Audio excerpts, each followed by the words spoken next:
Hi guys, നമുക്കിന്ന് beef കറി ഉണ്ടാക്കിയാലോ?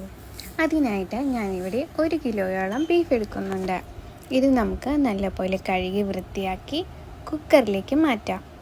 ഇതിലേക്ക് നമുക്ക് ആവശ്യമായിട്ടുള്ള മഞ്ഞൾപ്പൊടി, മുളക് പൊടി, അതേപോലെ തന്നെ ഉപ്പും ഞാൻ ചേർത്ത് കൊടുക്കുന്നുണ്ട്. പിന്നീട് നമ്മളിതിലേക്ക് കുരുമുളക് പൊടിയും അതേപോലെ തന്നെ ഗരം മസാലയും ചേർത്ത് കൊടുത്തു. ഈ ഗരം മസാല നമ്മൾ വീട്ടിൽ തന്നെ പൊടിച്ചെടുക്കുന്നതാണ് കേട്ടോ. ഇതിലേക്ക് നമ്മൾ പിന്നീട് ചേർക്കുന്നത് വെളുത്തുള്ളി പേസ്റ്റും അതേപോലെ തന്നെ ഇഞ്ചി പേസ്റ്റും ആണ്.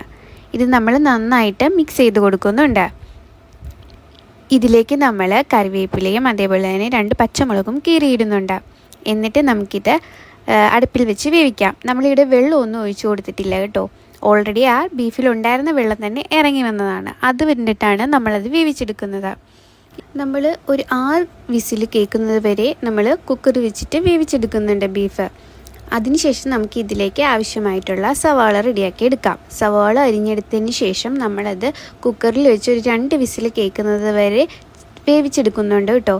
ഒന്ന് ചെറുതായിട്ട് വെന്ത് കിട്ടാൻ വേണ്ടിയിട്ടാണ്. അത് കഴിഞ്ഞിട്ട് നമ്മൾ ചട്ടി എടുത്ത് വെച്ചു. അതിലേക്ക് ആവശ്യമായിട്ടുള്ള എണ്ണ ഒഴിച്ചു. പിന്നെ നമ്മൾ കറിവേപ്പിലയും കൂടി ഇട്ടിട്ട് നമ്മുടെ സവാള വേവിച്ച് വെച്ചിരുന്ന നമ്മുടെ സവാള എടുത്തിട്ടു. എന്നിട്ട് നമ്മൾ നല്ലവണ്ണം ഒന്ന് ഇളക്കി കൊടുക്കണം. അതിനുശേഷം ഇതിലേക്ക് ആവശ്യമായിട്ടുള്ള ഉപ്പും ചേർത്തിട്ട് നമ്മൾ നല്ലവണ്ണം ഒന്ന് മിക്സ് ചെയ്ത് കൊടുക്കുന്നുണ്ട്. അതിനുശേഷം നമ്മൾ സവാള ചെറുതായിട്ടൊന്ന് കളർ മാറുമ്പോഴേക്കും നമ്മൾ ഇതിലേക്ക് ആവശ്യമായിട്ടുള്ള തക്കാളിയും കൂടി ചേർത്ത് കൊടുക്കുന്നുണ്ട്. ഈ തക്കാളി നമ്മൾ ചേർത്തിട്ട് നന്നായിട്ടൊന്ന് മിക്സ് ചെയ്തതിന് ശേഷം അടച്ചു വയ്ക്കുന്നുണ്ട്. അതിനുശേഷം നമ്മളിതിലേക്ക് ആവശ്യമായിട്ടുള്ള വെളുത്തുള്ളി പേസ്റ്റും അതേപോലെ തന്നെ ഇഞ്ചി പേസ്റ്റും ചേർക്കുന്നുണ്ട്. എന്നിട്ടും നമ്മൾ നല്ലപോലെ ഒന്ന് മിക്സ് ചെയ്ത് കൊടുക്കണം. അതിൻ്റെ പച്ചമണം ഒന്ന് മാറുന്നത് വരെ നമുക്കൊന്ന് മിക്സ് ചെയ്ത് കൊടുക്കാം. അതിനുശേഷം നമുക്കിതിലേക്ക് ആവശ്യമായിട്ടുള്ള പൊടികളെല്ലാം ചേർക്കാം. നമുക്ക് ആവശ്യമായിട്ടുള്ള മുളക് പൊടിയും അതേപോലെ തന്നെ കുരുമുളക് പൊടിയും ഗരം മസാലയും ഞാൻ ചേർക്കുന്നുണ്ട്. അതിന് ശേഷം നമുക്കിത് നന്നായിട്ടൊന്ന് മിക്സ് ചെയ്ത് കൊടുക്കാം. നമ്മുടെ പൊടികളുടെ എല്ലാം പച്ചമണം നമുക്ക് മാറിക്കിട്ടണം. അതിനായിട്ട് നല്ലപോലെ ഞാനിത് മിക്സ് ചെയ്ത് കൊടുക്കുന്നുണ്ട് ഒരു മിനിറ്റോളം. അതിനുശേഷം ഇതിലേക്ക് നമ്മൾ വേവിച്ച് വെച്ചിരിക്കുന്ന ബീഫിൻ്റെ വെള്ളമാണ് ഒഴിച്ചു കൊടുക്കുന്നത്. ആ വെള്ളം ഒന്ന് സവോളയിലെല്ലാം നല്ലവണ്ണം ഒന്ന് മിക്സ് ചെയ്തതിന് ശേഷം നമ്മൾ ഇതിലേക്ക് ബീഫും കൂടി ഇട്ട് കൊടുക്കുന്നുണ്ട്.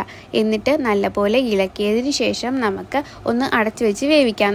ബീഫിൻ്റെ വെള്ളമെല്ലാം വറ്റി നമുക്ക് ചെറുതായിട്ടൊന്ന് ബീഫ് കുറുക്കിയെടുക്കാം. ഇപ്പോൾ നമ്മുടെ ബീഫ് കറി ഇവിടെ റെഡി ആയിട്ടുണ്ട്.